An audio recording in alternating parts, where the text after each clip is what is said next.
Hello दोस्तों, मेरा नाम है मैरियन सैमसन और मैं आपको पूरे दिल से आप ही के यूथ शो पूरे दिल से मैं खुशामदीद कहती हूँ। मेरी आपसे मुलाकात बहुत अरसे बाद हो रही है, लेकिन मैं उम्मीद करती हूँ कि आप सब खैरियत से होंगे और आपने शो को फॉलो ज़रूर किया होगा। तो आते हैं काम की बात की तरफ। आज हमारे पास जो गेस्ट मौजूद हैं वो किसी तारुफ की मोहताज नहीं हैं।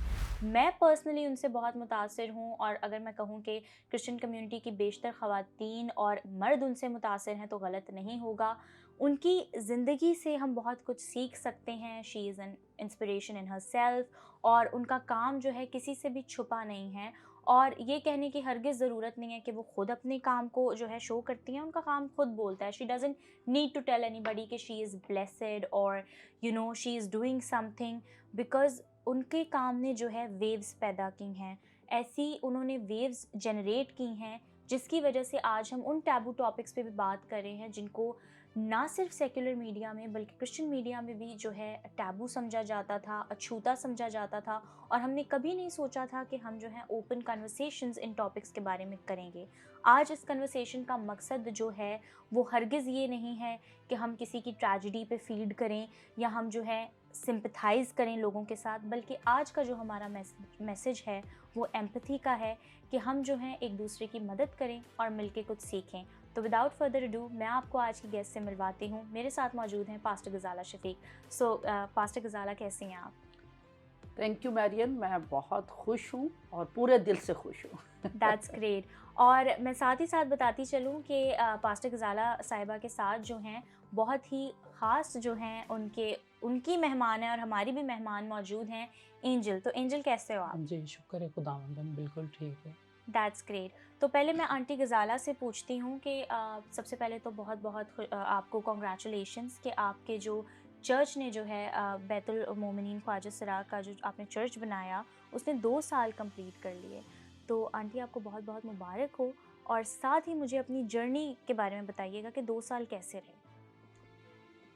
बिल्कुल शुक्र है खुदा का कि इस चर्च को काम करते हुए या ख्वाजा सरा को इबादत करते हुए 2 साल जुलाई में हो गए हैं। और हमने थैंक्स गिविंग इबादत करनी थी, लेकिन ये रेनी सीज़न से बिल्कुल। अफेक्ट हो रहा है। पाकिस्तान में बड़ी बारिशें हो रही हैं, कराची में बिलखुसूस।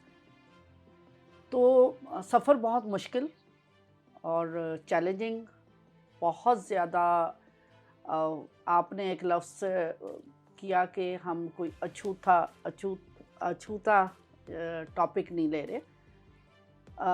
अछूता टॉपिक से ज़्यादा ये अछूत, यानी रिजेक्टेड, जिसको एग्ज़ैक्टली। लोग दूर रखने वाले ख्वाजा सरा जो हमारे माशरे में या हमारे अनफॉर्चुनेटली माशरे में भी और चर्च के अंदर भी एक ही सूरत हाल है। जबकि कलाम खुदा में इट इज़ डिफरेंट, वो बिल्कुल कलाम खुदा वाज़े है। तो सफ़र तो काफ़ी डिफ़िकल्ट रहा, ना सिर्फ माशरती तौर पर। बहुत से मुझे बैकलैश आए, पम्फलेट्स मेरे ऊपर छाप दिए गए, पुलिस भेजी गई, FIA वाले भेजे गए कि चर्च की तरफ से लोगों ने कहना शुरू कर दिया शायद मैं सदूम और अमूरा का गुनाह जो है वो इंट्रोड्यूस करवा रही हूँ चर्च में। वेयर एज ऐसा कुछ भी नहीं है। ये ख्वाजा सरा, तौबा के दरवाजे सबके लिए खुले। बिल्कुल। एक तो चीज़ सब अच्छे से समझ लें कि हम लोग समझते हैं कि आम जो ईमानदार हैं या आम जो क्रिश्चियन हैं, चाहे वो क्रिश्चियन फैमिलीज़ में पैदा हुए या जो आम इंसान है ख्वाजा सरा से हट के, उनके लिए तो तौबा का पैगाम है।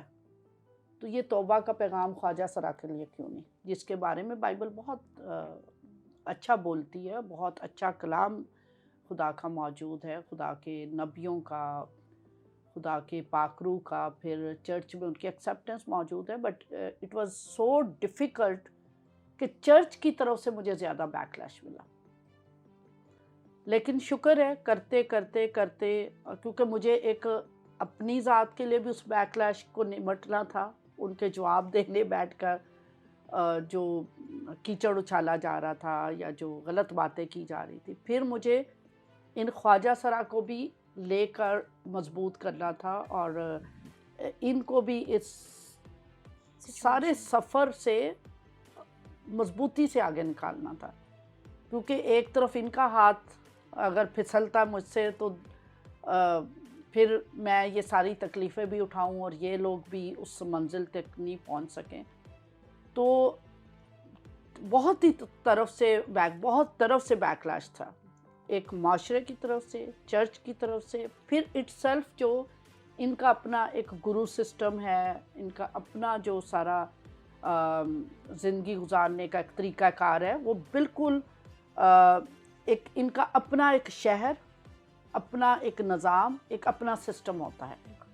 तो उससे जब लोग निकल कर कोई सेक्स वर्कर है या कोई मुजरा करता है या कोई डांसर है, लाइक मुख्तलिफ जो प्रोफेशंस यहाँ जो ज़्यादातर इनसे मंसूब किए जाते इनसे हैं। मंसूब है, ख़ास तौर पर वो लोग जब छोड़ के खुदा की तरफ आ रहे थे, तो फिर आपको पता है गुरु सिस्टम में गुरु की भी आमदनी मुतासर होती है। बिल्कुल। तो चारों तरफ से मुश्किलात तो थी, लेकिन वही है ना कि हिम्मत करें तो खुदा भी मदद Beautiful. करता है। और ख़ास तौर पे ख्वाजा सरा लोगों ने इसको बहुत वेलकम किया। दे वर सो हैप्पी कि किसी जगह वो बैठकर दिल से इबादत कर सकते हैं आज़ादी से। That was the positive thing जिससे मुझे हमेशा आगे बढ़ने के लिए हिम्मत दी, ताकत दी, हौसला दिया और उम्मीद दी। That's beautiful. तो दोस्तों, आपने बात सुनी पास्टर गजाला शफीक की कि उनके दिल में जो बोझ था, किस तरह से खुदा ने उनके दिल में ये बोझ डाला, और उन्होंने अपनी जो है कम्युनिटी के लोग ही मैं कहूँगी, क्योंकि ये जो है हमसे अलग नहीं हैं, हमारे हम जिन्स इंसान हैं, और जो है हम ये कह सकते हैं कि जब वो मसीह में शामिल हो गए, जब उन्होंने मसीह को कबूल कर लिया, तो वो अब हमारे बहन भाई भी हैं उस तौर से। तो आज इस टॉपिक करने का मकसद हरगिज़ ये नहीं है कि हम सिर्फ सिंपथाइज़ कर दें और ये कह दें कि हाय बेचारे। आज इस टॉपिक का मकसद ये है कि हम प्रैक्टिकली जाकर उनकी हेल्प करें, एक्सेप्टेंस को पैदा करें। और मैं एपिसोड के आगाज़ से ही आप लोगों को ये कहना चाहती हूँ कि अगर आपकी सोच जो है इससे मुख्तलिफ है या तज़ाद रखती है, या आप ये समझते हैं कि ये लोग जो हैं बिल्कुल ही पास बैठ के बात करने के भी काबिल नहीं हैं, तो आप इस एपिसोड को देखें, और मेरी उम्मीद है, बल्कि ईमान है, कि खुदा आपके दिल को ज़रूर तब्दील करेंगे। तो मैं एंजल की तरफ आऊँगी। एंजल, आप मुझे बताएं कि पास्टर साहिबा ने तो बता दिया कि आप लोगों पे किस तरह के तशद्दुद होते हैं, किस तरह से आप मुश्किलात में से गुज़रते हैं, लेकिन आपने तो वो ज़िंदगी जी है ना, तो आप इसके बारे में क्या कहेंगी? कैसा सफ़र था? पता है मुश्किल था, लेकिन आप अपनी ज़बान से कुछ बताना चाहेंगी? जी, मैं ज़रूर बताना चाहूँगी कि सफ़र जो है बहुत मुश्किल था मेरे लिए। तो बचपन जो है ना बहुत मुश्किल था मेरे लिए। मुश्किल अब जाके जो है ना सफ़र अच्छा आया मेरी लाइफ में, ज़िंदगी में, खुदावंद के फज़ल से। जब से खुदा को कबूल किया कि लाइफ चेंज हो गई एकदम। Praise God. वो बचपन वाली लाइफ और ये वाली लाइफ बहुत डिफरेंट है इनमें ना। अच्छा एंजल, आपकी एज क्या है, उम्र कितनी? मेरी 25। गुड गुड, जी बताइए। तो बचपन में मारा भी घर वालों ने, मतलब दुकानों पे भी, मतलब किसी ने बाइक्स के पता दुकान कैसे पे। चला घर वालों को कि आप जो हैं एक लड़का नहीं है, लड़की नहीं है? पता इसलिए चला कि 10-12 साल के बाद जब हम मतलब 18 में 17 में जैसे मतलब जाते हैं ना, तो हम खुद ब खुद हार्मोन्स जो है ना वो चेंज होने लग जाते हैं। या लड़कियों के साथ खेलना, लड़कियों के साथ बैठना, लड़कियों के साथ हर काम, मतलब वो घर वाले फिर बोलते थे कि ये तो लड़का है, तो ये लड़कियों में क्या कर रहा है, ये वो ना। तो फिर इस तरह उनको पता चला, तो फिर वो घर वाले मामा जो थी मेरी, वो मरवाती थी मामू से कि इसको समझाओ, इसको बोलो ये क्या चीज़ है, इसको तो ये तो हमारे घर में लड़का है, तो ये चेंज होता जा रहा है, ये लड़की बन रहा है, लड़कियों की तरह क्यों रिएक्ट करना, ये वो। तो फिर वो उन्होंने मामू ने मारना कि तू क्यों लड़कियों की तरह मतलब जा रही हो लड़की। तो मैंने कहा जब मैं हूँ लड़की तो लड़की। तो जब एक दफ़ा ना लास्ट टाइम जब मैं गुरु के घर पे गई, तो गुरु ने ना मेरा नाक छेद दिया ना। तो घर पे जब मैं गई, अच्छा, आपको गुरु मिले कैसे? गुरु मुझे ऐसे मिले कि हमारे मोहल्ले में गुरु थे। तो अच्छा। ये जो हम जिनकी चीज़ें होती हैं ना, उनके पास जब जाए ना, तो हमें खुद ब खुद सुकून मिल जाता है कि हम जिनकी हाँ, चीज़ें हाँ। उनके पास आ गए हैं। तो गुरु हमारे मोहल्ले में, तो एक दफ़ा ना वो हमारे घर पे आए। तो मैं बैठी हुई थी, तो वो हमारे घर पे आए ना, तो जैसे कोई इवेंट था, तो वो मांगने के लिए आए। तो मेरे घर पे आए, तो मैं बैठी थी उनके सामने। तो उन्होंने तो पहचान लिया कि ये क्या चीज़ है, क्या ये हमारी चीज़ है, हमारे पास ही आएगी। तो जाती दफ़ा ना वो मुझे ना ऐसे सर पे प्यार दे के कह रही है, फ़िक्र ना करो, टेंशन ना लो, तुम खुद आओगे हमारे घर पे। तो वही बात हुई कि एंड जो उनके घर फिर मेरी सिस्टर की शादी हुई, तो मैंने कहा मेरी सिस्टर की शादी हो रही है, मेरी ख्वाहिश है कि मैं भी तैयार होके जाऊँ, लहंगा पहनूँ, ये करूँ वो करूँ, अपनी सिस्टर की शादी पे जाऊँ ऐसे। तो वो गुरु ने मेरे साथ ऐसे ही किया, मुझे तैयार व्यार करके मतलब इवेंट पे ले गया, फंक्शन पे सिस्टर की। तो वहाँ पे मेरी मदर भी थी, सब थे, उन्होंने ना मुझे देख लिया, ये क्या बन के आ गया, मतलब ये ना। तो वहीं पे फिर मारपीट शुरू हो गई, घर वालों ने शादी के दौरान ही? जी, शादी के फंक्शन में मारपीट, ये वो, मेरे बाल उतार के उधर आप फेंक कितने के। बड़े थे उस वक्त? उस वक्त मैं थी लाइक 15 साल। अच्छा। तो मेरे बाल उन्होंने मुझे गंजा करवा दिया था कि ये फील्ड में ना जाए, मतलब गंजा, घर वाले गंजा करा देते कि बालों का इनका हाँ होता हाँ, है। जाहिर सी बात है। तो उन्होंने ना विग शिग उतार के उधर फेंकी, ये वो, मैं इतना कंफ्यूज, इतना मुझे मारा उधर। तो इतनी मैं टेंशन में आ गई, मैंने कहा ये क्या, फिर मैं उधर से भाग गई। तो लाइक मामू जो गलियों के पीछे भागे, उन्होंने मुझे पकड़ा, फिर घर ला के संगलों से बांध दिया। तो और ज़्यादा उन्होंने तशद्दुद किया मेरे पे कि ये मना हो जाए। बट तशद्दुद करने से हम मना थोड़ी होंगे, तो हम तो और मजबूत होंगे, क्योंकि हमें तो फिर और वो होगा कि हम जिनकी चीज़ें उनके पास ही जाएंगे। तशद्दुद से मना थोड़ी होंगे, क्योंकि खुदा की तरफ से हमें बनाया गया, हम खुद थोड़ी बनते हैं। अब मैं थोड़ी चाहूँगी कि मैं मर्द हूँ तो मैं लिपस्टिक लगाऊँ, ये करूँ वो करूँ। लाइक एक होता है एक मर्द, बिल्कुल। अब उसको हम बोलेंगे कि आप लिपस्टिक लगाओ, ये लेडीज़ कपड़े पहनो, बाहर जाओ घूमो, तो वो करेगा? नहीं, बिल्कुल तो नहीं। हमें जी, तो शौक थोड़ी होता है, हम तो खुदा की तरफ से हैं। बिल्कुल। तो बाइक वाली शॉप पे फिर उन्होंने बिठाया कि ये काम सीखे, एक दफ़ा टेलर वाली शॉप पे बिठाई, फिर बाइक वाली शॉप पे बिठाया। तो लाइक वही तशद्दुद करना, ज़्यादती करना। तो घर पे आके घर वालों को बताना कि वो आप मुझे उधर भी भेजते हो, तो मेरे वो साथ तो गलत काम हो वो रहा है। गलत काम करते हैं, तो मैंने नहीं जाना। तो वो घर वाले बोलते हैं, नहीं तुम बहाने लगाते हो कि तुम ना जाओ, कि तुम ये करो, कि मतलब घर पे रहना चाहते हो, लड़कियों के काम में जाना चाहते हो। मैंने कहा नहीं, जब होता है तो मैं बोलती हूँ ना, ऐसे तो नहीं मैं बोलती। तो इस वजह से घर वालों जो है ना बहुत तशद्दुद करते हैं। बट मेरे पे तो बहुत किया, मैं दूसरों का कुछ कह नहीं सकती, कोई अच्छे भी होते हैं, बट मेरे पे बहुत तशद्दुद किया घर वालों ने। बट फिर वही एंड जो है ना, जिनकी चीज़ थी उनके पास ही गई। तो फिर उन्होंने गुरु के पास गई, गुरु ने डांस फंक्शन पे मुजरे करवाने, मुजरे पे जाना रातों को, किसी का रिएक्ट कैसे का होना, किसी का रिएक्ट कैसे। बट मुझे अच्छा नहीं लगता था, मतलब किसी के घर पे हम जाते थे ना फंक्शन करने के लिए, वो ऐसे साइड पे बिठा देते थे, चलो साइड पे बैठ जाओ। तो कोई ऐसे नाक चढ़ा रहा है, कोई कुछ कर रहा है, कि ये क्यों, इनको क्यों बुलाया, ये क्यों। मैं अंदर से ना बहुत गिल्टी फील करती थी कि ये क्यों ऐसा कर रहे हैं, ये क्यों हमें ऐसा बोल रहे हैं। तो फिर खुदा के आगे मैंने दुआ करनी कि खुदा के कोई ऐसे मेरा ऐसा ज़रिया बना ताकि मैं इस फील्ड को छोड़ ही दूँ, ताकि मैं तेरी राह पे लगूँ, तेरी ज़िंदगी, अपनी सारी ज़िंदगी तुझे दूँ। तो वही हुआ, लाइक खुदा ने मौज़े दिखाए मेरी लाइफ में कुछ ऐसे, तो मैंने अपनी पूरी लाइफ खुदा के नाम दे दी। फिर आहिस्ते-आहिस्ते वो प्रेज़। गुरु से ना साइड पे होती गई, वो गुरु कन्फ्यूज़ हो गए कि ये तो मेरी पैसों वाली मशीन थी, ये कहाँ जा रही है? अच्छा एंजल, यहाँ पे मैं आपकी बात को ज़रा-सा जी। स्टॉप करूँगी। मुझे बताइए कि जब आप लोग गुरु से साइड पे होने लगते हैं, तो क्या आपको कुछ खतरा होता है? क्या बहुत। आपको वहाँ से मारा जाता है, हरास किया जाता है? किस तरह से छोड़ना क्या आसान होता है, या काफ़ी मुश्किलात वहाँ पे भी आती हैं? बट मेरी जो गुरु थी ना, मेरी बचपन की गुरु थी, बचपन उसके हाथों में, वही मैंने आपको अच्छा, आगे जी, बताया जी, बिल्कुल, कि बिल्कुल। बचपन मेरे हाथों में। और वो मुझसे ना प्यार भी करती थी, नहीं भी करती थी, वो तो नज़र आ ही जाता है कि हुँ, कौन हुँ, किस हुँ, हुँ, हुँ। क्या करता है। तो वो बहुत मुश्किल था मेरे लिए उस गुरु से साइड पे होना, क्योंकि हमारे सख्ती सख्ती की बहुत उन्होंने? ज़्यादा। तो घरों पे आके बदतमीज़ी भी की, कि घर वालों को बताया कि तुम्हारा लड़का ये करेगा, वो करेगा, इसको ना जाने दो, ये हुँ। करो, वो करो। तो मैंने फिर उसको प्यार से समझा, मैं अपनी ज़िंदगी खुदा को दी है, और मैं ये काम से मुझे मना नहीं कर, और कामों से। आप यकीन नहीं करेंगे, मैंने एक-एक दिन में 7-7, 8-8 फंक्शन एक-एक दिन में मुझसे करवाती थी, कि ये अकेली बस हो, तो बस मुझसे ही फ़ंक्शन करवाती थी, और किसी को नहीं बोलती थी, नहीं तू अकेली है बस काफ़ी है। उसको तो कुछ और था ना कि बस औरों को बुलाएँगे, ये वो ऐसे। हुँ, हुँ, हुँ। अब खुदा ने ज़िंदगी चेंज कर दी, अब मैं बहुत सुकून में, बहुत रिलैक्स हूँ। That's wonderful. तो मुझे सुन के एंजल, आपकी बातों पे खुशी भी हुई है और दुख भी बहुत ज़्यादा हुआ है कि लोग, घर वाले ही एक्सेप्ट नहीं करते। एक बच्चा रोता है तो उसकी सबसे पहली जो है एक इंस्टिंक्ट होती है कि मैं भाग के अपनी माँ के पास जी। जाऊँ। और अगर आपकी माँ ही आपको एक्सेप्ट ना करे या कबूल ना करे, तो हम सोच भी नहीं सकते कि उस बच्चे पे क्या गुज़रती होगी। और मैं यहाँ पे अपने दोस्तों से भी ये कहना चाहूँगी कि बहुत बाज़ औक़ात हम ये करते हैं कि इनको सही कर दिया जाए।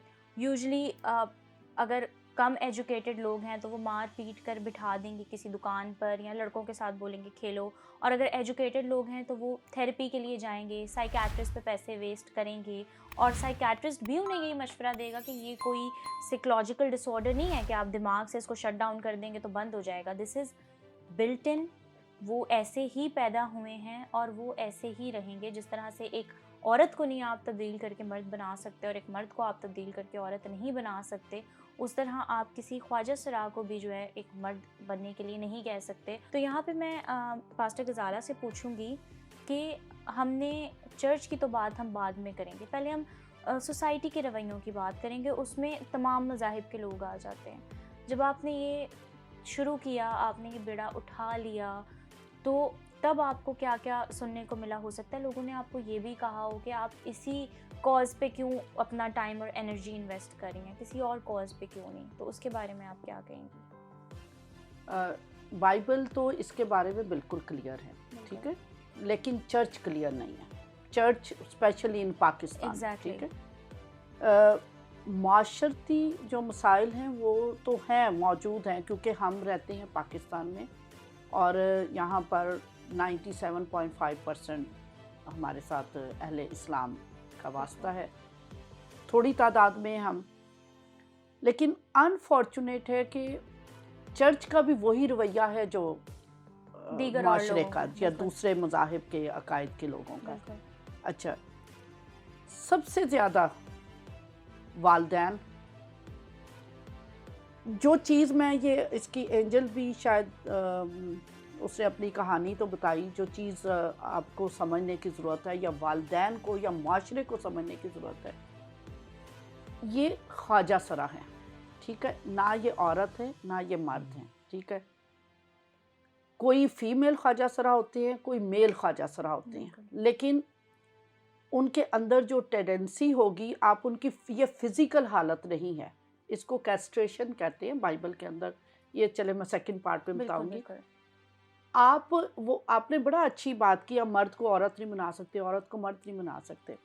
तो मेरी वालदैन से सवाल है, क्योंकि अगर वालदैन एक्सेप्ट कर ले ना तो माशरा भी एक्सेप्ट कर लेगा। अगर आपके यहाँ नाबीना बच्चा पैदा होता है, क्या आप उसे छुपाते हैं? जब आपके यहाँ डिसेबल बच्चा लंगड़ा है या कोई भी उसका जिस्मानी उज़्व जो है वो ठीक नहीं है, क्या आप उसको छुपाना शुरू कर देते हैं? अब एंजल की कहानी आप बैठ के सुने, ये ज़ाहिर है मेरा तो रोज़ से वास्ता पड़ता है। सेवरल टाइम्स ये बताएगी कि शादी है ख़ानदान में, एक वाक़या तो उसने बता भी दिया। सब इससे ये भी बताएगी, सब इससे तैयार होंगे, तैयार ये करें उनको, खूबसूरत बनाएं उनको, लेकिन जब ये खुद तैयार होके उनको कहेगी मैं मेहंदी पे किसी पे जाना था, इसने सबको तैयार किया, बारात पे भी जाना था, शादी पे भी जाना था, तो सबको रेडी किया, सबको तैयार किया, मुझे बुलाया उन्होंने कि नहीं आओ, हमें तैयार करो, सबको मतलब A1 बना दे। तो जब मेरा टाइम आया ना तो मैं तैयार व्यार होकर ना, हालांकि मैंने दूसरे कपड़े पहने, ये लेडीज़ कपड़े भी नहीं पहने, तो मैंने दूसरे कपड़े पहने। तो मैंने कहा मैंने भी जाना है ना, तो वो मतलब घर वाले कहते हैं नहीं नहीं तुम्हें नहीं लेके जाएंगे, वो मना कर रहे हैं, लड़की वाले कह रहे हैं कि नहीं तुम्हें वो उसको नहीं लेके आना, हमारे घर वाले गुस्सा करते हैं, हमारे घर वाले अच्छा नहीं समझते। तो मेरी इतनी दिल में आई, मैंने कहा सब काम तुमने मेरे से करवा लिए, जब मेरी बारी है तो तुम ऐसे कह रहे हो। तो पास्टर साहिबा, मैं इनकी कन्वर्सेशन सुन रही थी तो मैं देख रही हूँ कि कभी कभी किताबें इंसान को नहीं सिखाती, लेकिन इतना कॉन्फिडेंस, इतनी सेल्फ रियलाइजेशन हालात से पैदा होती है ना। तो आप मुझे बताएं कि आपने तो बहुत सारे ख्वाजा सराओं को अपने पास रखा है, वो आए हैं 2 साल में, तो किस तरह से आपने ट्रांजिशन कैसे देखी, इवॉल्व कैसे हुए, कैसी रही जर्नी इनकी? देखिए, मैं अभी तो एंजल सामने बैठी, मैं सिर्फ इसकी लाइफ से ही आपको माशरे को एक्सप्लेन करने की कोशिश करूँगी कि जब ख्वाजा दूसरे डिसेबल बच्चे पैदा होते हैं, हम उनके लिए दुआएं करवाते हैं, हम उनको बहुत हमदर्दी से उनको टेक केयर करते हैं। हम बेसिकली उनके इर्द गिर्द दुनिया चेंज करने लग जाते हैं, एटमॉस्फेयर बनाना कोशिश करते हैं, उनको कंफर्ट देने की कोशिश करते हैं। कभी ये नहीं सोचेंगे नहीं जी इसको तो छुपाना है, घर में कोई मेहमान आ जाए उससे छुपाना। ख्वाजा सरा के साथ हमेशा ये होता है, ठीक है। वो ख़ानदान बताना ही नहीं चाहता कि मेरा एक बच्चा ख्वाजा सरा है। बाकी को वो डॉक्टर बनाएगा, इंजीनियर, उसको ख्वाब दिखाएगा, कुछ बनने के ख्वाब, चाहे वो टीचर ही, चाहे नर्स बनने के, कुछ ना कुछ कार आमद बनने के ख्वाब बच्चों को दिखाए जाते हैं, लेकिन इन बच्चों को कोई ख्वाब नहीं दिखाया जाता। Like this is painful, very painful by the parents itself. तो मैं तो पेरेंट्स से सिर्फ ये कहना चाहूँगी कि ये ख्वाजा सरा है ना, ये लड़की है ना ये लड़का है, और बाइबल इसमें बिल्कुल क्लियर है। मेरा जो सेकंड एपिसोड है वो ज़रूर देखिएगा, मैं बाइबल से बताऊँगी। जीसस क्राइस्ट ने डिफ़ाइन किया इनकी थ्री कैटेगरीज़ को। तो माशरती जो रवैये हैं ये बड़े तकलीफ़देह हैं, चर्च का रवैया बड़ा तकलीफ़देह है। तो फिर इसकी एंजल की लाइफ से मैं बताऊं कि ये जब जाती थी घर तो इसके पास सोने की जगह नहीं होती थी। कई दफ़ा ये इसने कहना, लाइक कभी कोई घर से निकाल दे, कभी किसी के घर जाके सोती थी, कोई तकिया तक नहीं इसको देता था कि अपना तकिया यूज़ करने के लिए दे दे। तो वहाँ से फिर मेरे ज़हन में आया इनका एक शेल्टर बनाना चाहिए। तो मैंने एक शेल्टर शुरू किया जिसमें अब ये खुद रहती हैं। किसी भी ख्वाजा सरा का कोई मसला होता है, वो बीमार होता है, कोई उन्हें संभालने वाला नहीं होता, उस शेल्टर में हम उन्हें रखते हैं, बीमारी से पहले, बीमारी के बाद, बीमारी के दौरान। फिर मैं अभी एक जो है स्किल डेवलपमेंट का प्रोजेक्ट है, वो अभी इसी माह हम शुरू करने लगे इनके लिए। तो बात ये है कि खुदारा जिस तरह आप अपने दूसरे बच्चों को ख्वाब देते हैं, दूसरे बच्चों को मुस्तकबिल की उम्मीद दिलाते हैं, उनके अंदर उनको रोज़गार कमाने के काबिल बनाते हैं, इनको आप जब माशरे के रहमो करम पे छोड़ देते हैं तो माशरा फिर जब माँ नहीं कबूल करती तो माशरा फिर चाहे इन्हें घुंघरू पहनाए, चाहे इन्हें पत्थर मारे, जो मर्जी करे ना, माशरे से तो आप गिला नहीं कर सकते। बिल्कुल। गिला तो वालदैन से है, माँ से है जो पैदा करने वाली। तो इनको एक्सेप्ट करें। जैसे 6-7 साल की उम्र में ये पहुंचते हैं ना तो एक्सप्रेशन शुरू हो जाता है। ये एंजल का ये 3 बहनों के बाद ये पैदा हुई थी, तो दे सेलिब्रेटेड कि हमारे घर में लड़का पैदा हो गया। ठीक है, तो but she was not a लड़का, वो तो ख्वाजा सरा थी। वो 6-7 साल 8 साल की उम्र में जब इसने थोड़ा सा लिपस्टिक लगाना शुरू की या दुपट्टा लेना शुरू किया तो वहाँ से शुरू हो जाता है कि भी ये तो पहले तो लोग सोचते हैं शायद ये लड़कियों के बीच में रहती है तो इसको लड़कों में डालो, फिर बाहर माशरे में कोई साइकिल बनाने वाले के पास बिठा देता है, कोई दर्जी के पास बिठा देता है, कोई बाइक, और वहाँ से क्योंकि माशरे को पता होता है घर से इस बच्चे को एक्सेप्ट नहीं किया जा रहा, घर में ये जाके बताएगा भी तो इसकी, जैसे एंजल ने बताया वो आके बताती भी थी कि मेरे साथ वहाँ ज्यादती हो रही है, कोई बिलीव नहीं करता था इसको क्योंकि वो समझते थे झूठ है। जो मैं माशरे में या सोच में तब्दीली की कोशिश कर रही हूँ, खुदारा फिजिकल अपीयरेंस पे ना जाए। हो सकता है वो आपके घर में बेटा ही हो लेकिन उसके हार्मोन्स जो हैं वो सारे के सारे लड़कियों वाले होंगे। बिल्कुल। हो सकता है वो आपके घर में लड़की पैदा हुई हो, फिजिकली वो ठीक हो, उसके जो फिजिकल ऑर्गन्स है वो लड़के या लड़की जैसे हों, बट उसका जो इंटरनल सारे हार्मोनल सिस्टम होता है वो चेंज होता है। तो हमें, और इसके बारे में जीसस क्राइस्ट ने वाज़े तौर पे कहा कि 3 तरह के ख्वाजा सरा। ठीक है, मैं बिब्लिकल एस्पेक्ट्स में दोबारा बताऊंगी आपको बहुत वजाहत से। अभी मैं माशरती इश्यूज पे बात करूंगी। चर्च का जहन खुलना चाहिए। एक वाक़या मैं आपको अगर टाइम है तो बता दूं। मैं कोटरी में गई, पंजाब का एक इलाका, वहाँ गई तो एक खातून आई मुझसे मिलने के लिए। उन्होंने सोशल मीडिया से जानती थी तो मुझे अपने औलाद के बारे में बताने लगी। तो कहने लगी मुझे 4 बच्चे हैं, तो एक बेटा ये बन गया, तीसरा बेटा ये बन गया। उसने बताया 2 बेटे 1 बेटी में भी उन्होंने बताया कि वो क्या क्या खिदमत कर के दे वर वेरी हाईली क्वालिफाइड। तो चौथे के बारे में कुछ नहीं बताया। मैंने कहा सिस्टर अभी तो आपने कहा था आपके 4 बच्चे हैं।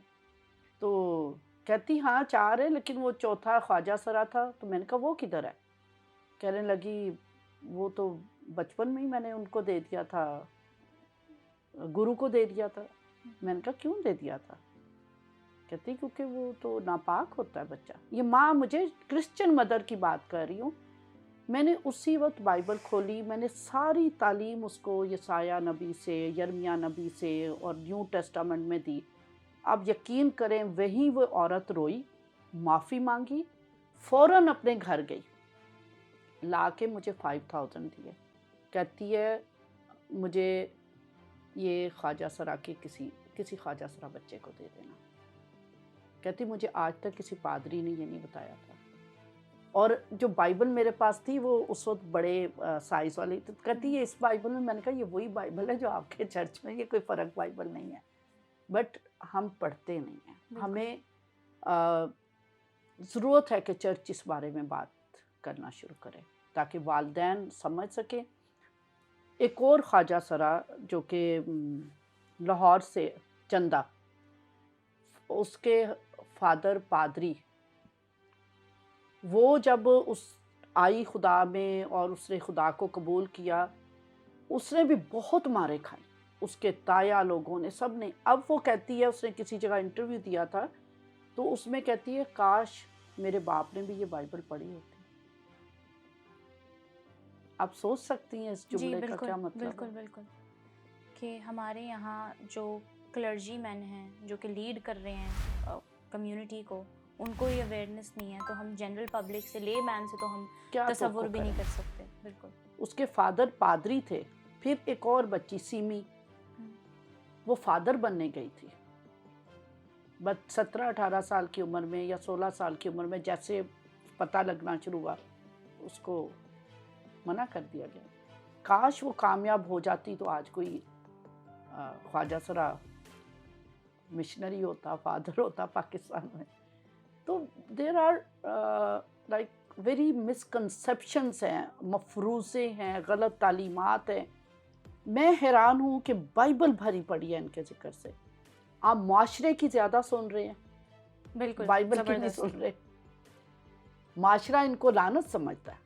आम जो थॉट प्रिवेल करती है ना, वो समझते हैं कि ये जो ख्वाजा सरा बच्चा घर में पैदा हो जाता है, it's a curse, whereas Bible ये नहीं कहती।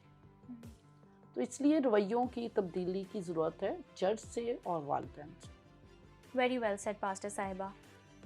तो दोस्तों, उम्मीद है आज के शो से आपने बहुत कुछ सीखा होगा। सीखा नहीं तो उम्मीद है कि एटलीस्ट उस कन्वर्सेशन ने कहीं ना कहीं आपके अंदर कोई ना कोई सवाल छोड़ा होगा या पैदा किया होगा।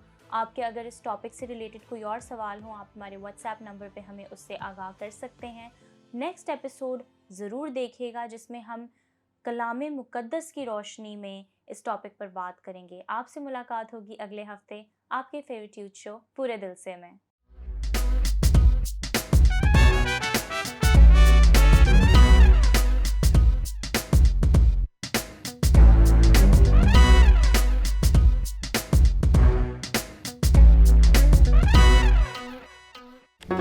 Do not forget to like the video, subscribe BTL TV, and press the bell icon to receive notifications.